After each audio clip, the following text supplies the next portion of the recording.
പ്രസാദിൽ നിന്ന് അമയിലോട്ടുള്ള ഒരു യാത്ര ദൂരം ദൈർഘ്യം എത്ര നാളായിരുന്നു? 8 വർഷം. 8 വർഷം.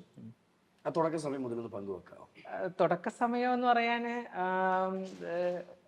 വീട്ടിൽ നിന്നൊക്കെ ഇറങ്ങിയതിന് ശേഷം നമുക്ക് ആരെങ്കിലുമൊക്കെ സപ്പോർട്ട് ചെയ്യാൻ ആൾക്കാർ വേണം. അപ്പോൾ ആ സമയത്തൊക്കെ അമ്മയൊക്കെ ഭയങ്കര സപ്പോർട്ട്, കമ്മ്യൂണിറ്റി എന്താണെന്ന് പറഞ്ഞ് കമ്മ്യൂണിറ്റിയുമായിട്ട് കണക്ട് ആയി. ഒരു പക്ഷെ ഇന്ന് ട്രാൻസ് കമ്മ്യൂണിറ്റിയിലെ ആളുകളെ ചേർത്ത് പിടിക്കുന്ന സംഘടനകളുണ്ട്. ഒരു പക്ഷെ അമ്മയുടെ ഒക്കെ തുടക്ക സമയത്ത് ആരും ഇല്ലായിരുന്നു, റെയർ ഒക്കെ ആയിരുന്നു അല്ലേ? തീർച്ചയായിട്ടും. അപ്പൊ ഈ സ്കൂൾ കാലഘട്ടം മുതലാണെങ്കിലും സ്വന്തം വീട്ടിൽ നിന്നാണെങ്കിലും ഇതിൽ തുടക്കം എങ്ങനെയായിരുന്നു? ഞാൻ ഒരു പുരുഷനല്ല, ഞാൻ ഒരു സ്ത്രീയാണ്, എനിക്ക് സ്ത്രീയിലോട്ട് മാറണം എന്ന തോന്നൽ വന്നത് മുതൽ പറഞ്ഞു. സ്ത്രീയിലേക്ക് മാറണമെന്നുള്ളത് ഫാമിലി ഒരുപാട് കാര്യങ്ങളൊക്കെ, ഒരുപാട് ഇഷ്യൂസ് ഒക്കെ ഉണ്ടായിട്ടുണ്ടായിരുന്നു. അതൊക്കെ തരണം ചെയ്ത് വന്നതിന് ശേഷം, അപ്പോഴും കുട്ടിക്കാലം മുതൽക്കേ നമ്മൾ അങ്ങനെ തന്നെയാണല്ലോ, ഒരു പെൺകുട്ടിയാണെന്നുള്ള മൈൻഡിൽ തന്നെയാണ് മുന്നോട്ട് പോകുന്നത്. അപ്പം അത് മെയിനായിട്ട് നമ്മളല്ലാന്ന് മനസ്സിലാക്കുന്നത് ആൾക്കാരുടെ പരിഹാസം കാണുമ്പോഴാണ്. സമൂഹത്തിൽ നിന്ന് ഒരുപാട് പരിഹസിച്ചിട്ടുണ്ട് ആളുകൾ. ഇഷ്ടം പോലെ. ഞങ്ങൾ പണ്ട് ട്യൂഷൻ പഠിപ്പിക്കാനൊക്കെ പോകുമായിരുന്നു. അപ്പോൾ പഠിച്ചുകൊണ്ടിരിക്കുന്ന സമയത്ത് ട്യൂഷൻ പഠിപ്പിക്കാനൊക്കെ പോകുന്ന സമയത്ത് അതാ പോകുന്നു എന്നൊക്കെ പറഞ്ഞ് ഞങ്ങൾ കേട്ടിട്ടുണ്ട്. ഒരുപാട് പ്രാവശ്യം കേൾക്കേണ്ടി വന്നിട്ടുണ്ട്. അന്ന് എന്തൊക്കെ കളിയാക്കി പേരുകളാണ് വിളിച്ചിരുന്നത്? അന്ന് വിളിച്ചത് എന്തുവാ, ചാന്തുപൊട്ട് സിനിമ ഇറങ്ങിയതിനു ശേഷം ചാന്തുപൊട്ടിനെ അങ്ങ് ഏറ്റെടുത്തു. അതിനു മുമ്പേ പല പേരുകളുണ്ടായിട്ടുണ്ട്, അറിയായിരിക്കുമല്ലോ. പറഞ്ഞോ? എന്താ പറയാ, പെണ്ണാളൻ, കുണ്ടൻ, ഇങ്ങനെയൊക്കെ പല പേരുകളും പറയും. 9, ആണും പെണ്ണും കെട്ടത് എന്നൊക്കെ പറയാറുണ്ട്. ഇതെല്ലാം കേട്ടിട്ടുണ്ട്, ഒരുപാട് കേട്ടിട്ടുണ്ട്. അപ്പൊ അവിടെ നിന്നെല്ലാം എങ്ങനെ തരണം ചെയ്തത് ജീവിതത്തിൽ? മെയിനായിട്ട് അപ്പോഴത്തെ കാലത്ത് നമുക്ക് പെൺകുട്ടിയായി ജീവിക്കണം എന്നുള്ള ചിന്തയൊക്കെ നമ്മളെ കമ്മ്യൂണിറ്റി അത്രയും ഒരു സ്ട്രോങ് ആയി തുടങ്ങിയപ്പോഴാണ് നമുക്ക് അങ്ങനെ ഒരു ചിന്ത മനസ്സിൽ വന്നത് തന്നെ. അതിന് മുന്നേ വീട്ടിലുള്ളപ്പം തന്നെ വീട്ടിലുള്ളവർ പരിഹസിച്ചിട്ടുണ്ടോ? ബന്ധുക്കളൊക്കെ പരിഹസിച്ചിട്ടുള്ളവരുണ്ട്. അല്ലാതെ വീട്ടില് സഹോദരങ്ങൾ തന്നെ എന്താ ഇങ്ങനെയൊക്കെ, ചില സമയത്ത് നമ്മൾ വഴക്കുകൾ കൂടെ ഒക്കെ ചെയ്യുമല്ലോ, ആ സമയത്തൊക്കെ അതെന്താ ഇങ്ങനത്തെ ഒരു സ്വഭാവം എന്നുള്ള രീതിയിലൊക്കെ ചോദിച്ചിട്ടുണ്ട്. അപ്പം നമുക്കതൊരു വിഷമം. പിന്നെ എൻ്റെ ഫാമിലി, ഞാൻ അതാളായതുകൊണ്ട് നമ്മൾ തന്നെയാണ് ഫാമിലിയെ കൊണ്ടുപോയിക്കൊണ്ടിരുന്നത്. അപ്പം അതുകൊണ്ട് പിന്നെ സഹോദരനായിരുന്നു. മൂത്തപുത്രനായിരുന്നു. ഇപ്പൊ പുത്രിയാണ്. അമ്മയ്ക്ക് സന്തോഷം. അമ്മ ഇപ്പോൾ ഭയങ്കര സപ്പോർട്ടാണ്. എൻ്റെ അമ്മ എന്നെ ഭയങ്കര ഇഷ്ടമാണ്. അമ്മ എപ്പോഴും വീട്ടിൽ വരും. പിന്നെ സഹോദരങ്ങളുടെ ഒരു എന്താ പറയുക, ചേർത്ത് നിർത്താൻ സഹോദരങ്ങൾക്ക് ഇഷ്ടമില്ലാത്തത് കൊണ്ട് അവർക്ക് ഇപ്പോഴും ഉൾക്കൊള്ളാൻ പറ്റുന്നില്ല. പക്ഷെ എന്നാൽ എന്തെങ്കിലും ആവശ്യം വന്നാൽ ഞാൻ ഭയങ്കരമായിട്ട് സപ്പോർട്ട് ചെയ്യും. പക്ഷെ അവർക്ക് എന്നാലും അത് എല്ലാവരിലും അങ്ങനെ തന്നെ ആയിരിക്കും, എന്നിൽ മാത്രമല്ല എല്ലാവരിലും അങ്ങനെ തന്നെയാണ്. കാരണം കുറച്ച് പേരൊക്കെ ചിലപ്പോൾ അക്സെപ്റ്റ് ചെയ്തിട്ടുണ്ടാവും, അല്ലാതെ ഉള്ളവരെല്ലാം സഹോദരങ്ങൾക്കാണ് ഏറ്റവും കൂടുതൽ ബുദ്ധിമുട്ട് അക്സെപ്റ്റ് ചെയ്യാൻ. കാരണം അവർക്ക് മറ്റുള്ളവർ പറയുമ്പോൾ നിന്റെ ചേട്ടൻ അല്ലെങ്കിൽ നിന്റെ ആൾ ഇങ്ങനെ ആണല്ലോ എന്ന് പറഞ്ഞാൽ കേൾക്കാനുള്ള ഒരു വിഷമം കൊണ്ടായിരിക്കും അവർ നമ്മളെ ചേർത്ത് പിടിക്കാൻ വിഷമിക്കുന്നത്.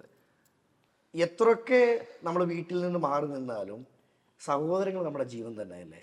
തീർച്ചയായിട്ടും നമ്മുടെ കൂടെ ജനിച്ചതാണ്, ഞങ്ങൾ ഒരുമിച്ച് വളർന്നവരാണ്. അപ്പോൾ ഒരു സമയത്ത് നമ്മൾ വീട്ടിൽ നിന്ന് ഇറങ്ങേണ്ട ഒരു അവസ്ഥ വരുമ്പോൾ, വീട്ടിൽ നിന്ന് മാറി നിൽക്കുമ്പോൾ അവരെ കാണാൻ കൊതിക്കും, ചിലപ്പോൾ അവരെ കൂടെ ചേർന്ന് നിൽക്കാൻ ആഗ്രഹിക്കും. അമ്മ വിളിച്ചിട്ട് ഓരോ കാര്യങ്ങൾ പറയുമ്പോൾ അവരെ കൂടെ ചേർത്ത് നിർത്താൻ ആഗ്രഹിക്കും, അല്ലെങ്കിൽ എന്തെങ്കിലും കാര്യങ്ങൾ പറഞ്ഞ് അവർക്ക് വേണ്ടിയിട്ട് എന്തെങ്കിലും ഹെൽപ്പ് ചെയ്യാൻ, പറഞ്ഞില്ലെങ്കിൽ പോലും അങ്ങോട്ട് ചെയ്യാനുള്ളൊരു ത്വര ഉണ്ടാവും. കാരണം എൻ്റെ രക്തമാണ് എന്നുള്ളൊരു ചിന്ത. പക്ഷെ അവർക്കതില്ല എന്നുള്ളതാക്കുമ്പോൾ ഭയങ്കര സങ്കടം. ഇപ്പൊ അമ്മയുടെ കണ്ണ് നിറയുമ്പോൾ എനിക്ക് തോന്നുന്നൊരു കാര്യമേ, ഒരുപാട് കോടികൾ എനിക്ക് വേണമെന്നോ ലക്ഷപ്രഭു ആകണമെന്നോ ഒന്നുമല്ല, എൻ്റെ ജീവനത്തിൽ ഞാൻ സ്നേഹിച്ച സഹോദരങ്ങളൊന്ന് ചേർത്ത് പിടിച്ചിരുന്നെങ്കിൽ എന്ന് ചിന്തിച്ചിട്ടുണ്ടോ? തീർച്ചയായും. കാരണം ഇപ്പൊ എനിക്കറിയാം, ട്രാൻസ് കമ്മ്യൂണിറ്റിയിൽ ഒരുപാട് ആളുകൾ രാത്രികാലങ്ങളിൽ വിഷമങ്ങളും സങ്കടങ്ങളും ആൾക്കാരോട് നേരിടാൻ തന്നെ ഭയക്കുന്നുണ്ട്. അത് എത്ര കാലഘട്ടം കഴിഞ്ഞാലും അവിടെയൊക്കെ എൻ്റെ സഹോദരങ്ങൾ എനിക്ക് ഉണ്ടായിരുന്നെങ്കിൽ ഞാൻ ഭയക്കേണ്ട എന്നൊക്കെ ചിന്തിച്ചിട്ടുണ്ടോ? ഒരുപാട് ചിന്തിച്ചിട്ടുണ്ട്. അങ്ങനെ എന്തെങ്കിലും ഒരു സഹോദരനെ മിസ് ചെയ്തൊരു സ്റ്റോറി ഒന്ന് പങ്കുവെക്കാവോ? സഹോദരങ്ങൾ കൂടെ ഉണ്ടായിരുന്നു നല്ലതായിരുന്നു എന്ന് തോന്നി തുടങ്ങിയപ്പോൾ?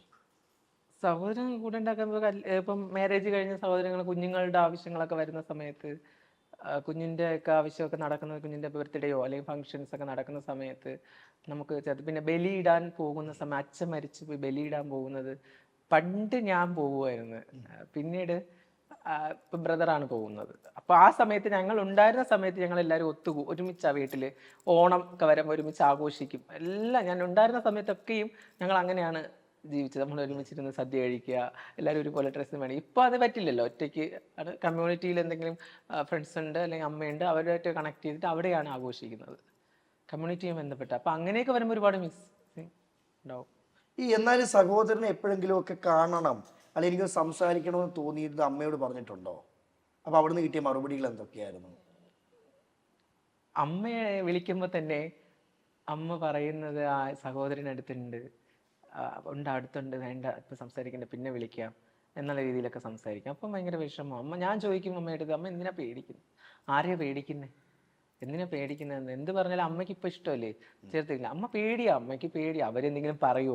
ഈ മദ്യപിച്ച് കഴിയുന്ന സമയത്തൊക്കെ മദ്യപിക്കുമല്ലോ, എല്ലാവരും മദ്യപിക്കും. ആ സമയത്ത് ഉണ്ടാവുന്ന പ്രശ്നങ്ങളെ ചിലപ്പോൾ അത് തരണം ചെയ്യാൻ പറ്റില്ലായിരിക്കും അമ്മയ്ക്ക്. അതുകൊണ്ട് അമ്മ ഒഴിഞ്ഞു മാറുകയാണ് ചെയ്യുന്നത്. നമുക്ക് ഇപ്പോഴും പല കാര്യങ്ങളിൽ നിന്നും മാറ്റി നിർത്തുകയാണ് ചെയ്യുന്നത്. ഇപ്പോൾ ഈ ആരൊക്കെ തള്ളിക്കളഞ്ഞാൽ ഉപേക്ഷിച്ചാലും പെറ്റമ്മയല്ലേ, അവർക്ക് മറക്കാൻ പറ്റത്തില്ല. അതിന് ഈ ലോകത്ത് എന്തൊക്കെ നടന്നെന്ന് പറഞ്ഞാൽ എന്തൊക്കെ മാറ്റി നിർത്താലും നമുക്ക് മാറ്റി വെക്കാൻ പറ്റാത്തതെന്ന് നമ്മുടെ ജനിപ്പിച്ച അമ്മമാര് തന്നെയാണ്. എല്ലാവരുടെയും കാര്യം അങ്ങനെ തന്നെയാണ്. അമ്മ എന്ന് പറയുന്നത് അത് വലുത് തന്നെയാണ്, ലോകമാണ്.